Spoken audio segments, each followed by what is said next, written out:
Today, Garry Kasparov against Veselin Topalov from 1999, a game a lot of people still call the finest of his career. 8 times in the next 40 moves, one player will shove material in front of the other and dare him to take it. It comes from the Hoogovens tournament, and the opening is the Pirc defense. Black lets white build a big center so he can shoot at it later. Let's begin. White opens with e4, claiming the middle, and Topalov answers d6. White takes more space with d4. The knight comes to f6 and prods that e4 pawn. Knight to c3 props it up. Black plays g6, the Pirc taking shape. The bishop steps out to e3. The fianchetto follows with bishop to g7 onto the long diagonal. The queen settles on d2, and c6 quietly prepares business on the queen side. Now white braces the whole center with f3, slow and stubborn, and Topalov strikes straight away with b5, a pawn pushed onto a square. The light-squared bishop on f1 is already staring it down the diagonal. Call that offer number 1. Kasparov ignores it and develops the knight going to e2. The other black knight comes to d7, and then the bishop lands on h6, asking to trade off the bishop that guards black's king. Topalov obliges with bishop takes h6, and the queen is invited to come and collect it. Queen takes h6 it is, and from up there she peers down at the g6 pawn. Bishop to b7 takes the long diagonal for black. White nudges a3, taking the sting out of b4. Black stakes the center with e5, and Kasparov castles queenside, king tucked into the corner. Black's queen steps to e7, the white king shuffles across to b1, Topalov props the chain up with a6, the knight drops back to c1 to be rerouted, and black castles queenside as well, so both kings are on the same wing, glaring at each other. Knight to b3 eyes both c5 and a5. The center cracks open with pawn takes d4, and the rook on d1 is already looking down that file. Rook takes d4 recaptures, a rook planted in the middle, and c5 kicks it, though the knight on b3 stands right behind it. The rook drops back to d1, where it stares at the d6 pawn.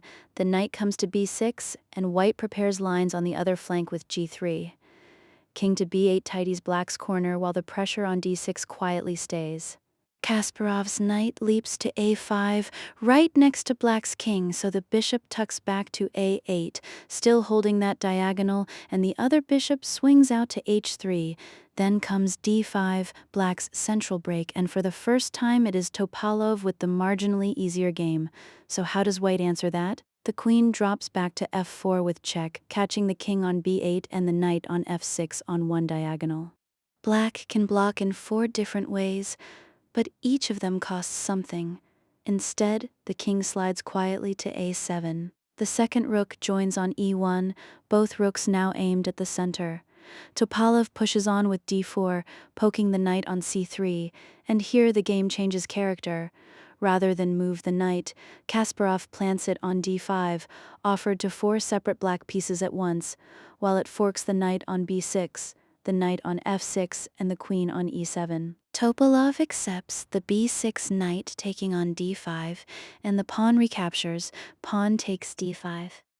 Now the black queen steps to d6, covering the knight on f6 and putting herself nose to nose with the white queen on f4. Meanwhile, that pawn on d4 sits there with a rook and a queen looking at it. So Kasparov simply takes it, rook takes d4, and it isn't really a capture, it's an invitation, because the pawn on c5 can eat that rook whenever it likes. Topalov eats it, pawn takes d4. And here's the question the whole game turns on. Was winning a rook actually the best thing available? Let me show you the calmer world. The king walks to b6 first, stepping off the dangerous squares before touching anything. White would try b4 to keep the attack alive. Black takes the queen with queen takes f4. White recaptures, rook takes f4, and with the extra material and a king that has breathing room, black is the one giving orders. But that is not what happened. The pawn took on d4 and the king stayed home on a7. Let's freeze it. Materially, Topalov is ahead, and yet white is the one who looks comfortable. So what is he seeing? Look at black's king on a7, boxed in by its own pawns on a6 and b5, with a rook on e7 square coming.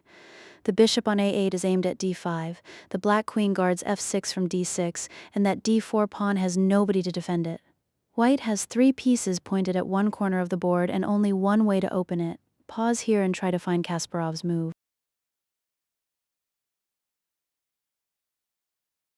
I will show you. Rook to e7 is the answer. Check. A rook dropped onto a square where the queen can take it, purely to drag the king out of its box. Every offer from here has the same purpose. Topalov's king walks forward instead, king to b6, attacking the knight on a5. Queen takes d4 comes with check, hitting king and knight on one line. The knight goes, king takes a5, and that king is now 2 squares from the middle of the board. White pushes b4, check, and black has only a capture or a step. The king steps, king to a4. Queen to c3 quietly aims at f6 and cuts the king's return. Topalov grabs a pawn, queen takes d5, and now the rook slides to a7, so that the pawn on a6 is stuck in front of its own king. Moving it would leave the king staring at a rook down the open file. Bishop to b7 plugs the gap. So look at what he has just done. That bishop on b7 is defended by the queen on d5, which means taking it costs white a rook for a bishop, and white is already behind in material. Why would he even consider it? Because of black's king. It is sitting on a4, out in the open, with the white queen on c3 raking the long diagonal towards the undefended knight on f6. White has no time to win material back, he only has time to keep the checks coming. If Topalov ever gets a free move to bring his rooks over, he wins on the spot. Rook takes b7 anyway. A rook handed to the queen, and Kasparov does not even look at the recapture. The point is that the b file opens next to that stranded king. Topalov ignores it too, queen to c4, offering a trade and lining up on the white king's file, because his own queen on c3 is now hanging. Kasparov takes the knight, queen takes f6, and both black rooks are suddenly on the same diagonal as her. Black's king grabs a pawn. King takes a3, which looks natural and lets the attack breathe again. Queen takes a6, check. And here the king really has nothing but one square. King takes b4 it is, so the pawn on b5 is now the piece stuck in front of the king, with the rook on b7 aimed straight through it. Take this in. Kasparov is a rook down and completely winning, and the reason is the black king standing on b4 on the 4th rank in the middle of a board full of enemy pieces. The queen on a6 sweeps all the way to g6. The rook on b7 nails that b5 pawn to its king, and white's own king is quiet on b1, doing nothing at all. But here's the problem. Every white piece that can give check has already given one. So how do you check a king on b4 when your queen and rook are both busy holding it there? Ask yourself which piece is left.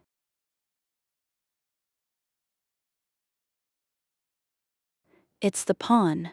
White pushes c3, check, a pawn offered to a king and a queen, only to pull that king one more square towards white's own camp. Topalov takes, king takes c3, and the queen swings home, queen to a1, check, and the king has nothing but king moves.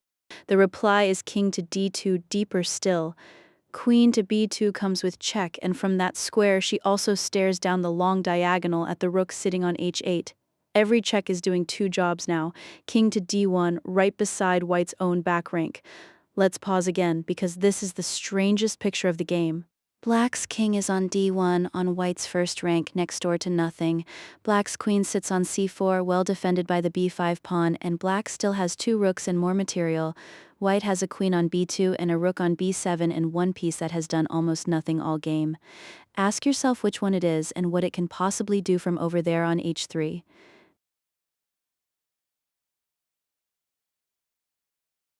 The answer is the whole reason this game is famous. The bishop comes back to f1.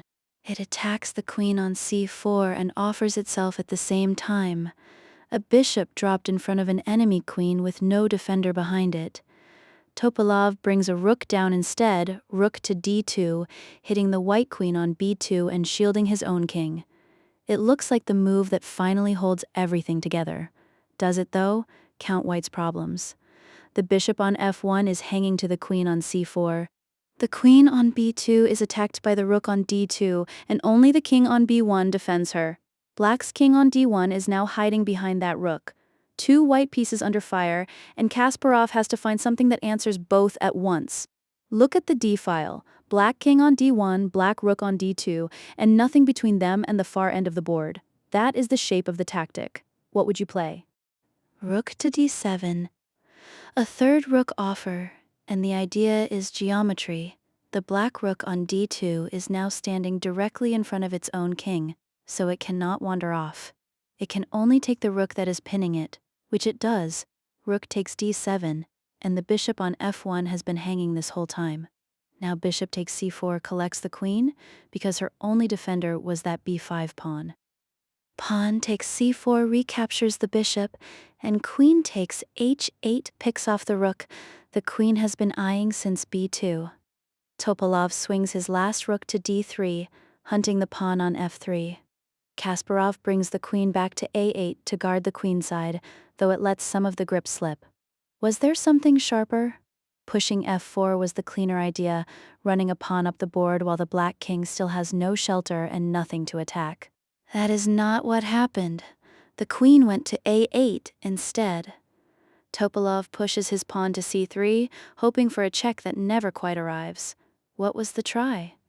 Rook to b3 check first, throwing a check at white's king before pushing the pawn, and black could at least keep making a nuisance of himself. In the game, the pawn went to c3. Queen to a4 comes with check, and the black king shuffles again. King to e1, still homeless. White answers f4, the pawn beginning its walk. Topalov replies f5, and with that the last hope of counterplay goes. His rook has no file and his king has no cover. Why not defend? Rook to d2 was the move, tying the rook to the pawn and the king together for a few more moves at least. But in the game, it was f5. White's king steps to c1, calmly walking towards the enemy king. The black rook drops to d2 to snap at h2, and the queen comes to a7, looking straight down the 7th rank at h7. Here Topalov resigned. He is a queen down for a rook, his pawns are falling, and his king has spent the last 15 moves in the middle of White's position with nothing to hide behind. That is the whole story. This king left b8 and walked check by check all the way to d1, and every single thing Kasparov gave up, the knight, the rook, the pawn, the bishop, the rook again, bought exactly one more square of that walk. The idea worth stealing is that material only counts when your king is safe. An exposed king turns generosity into a weapon. Thanks for watching Nocturne Chess. If you enjoyed this game, subscribe for more quiet journeys through chess history. Until the next board, good night.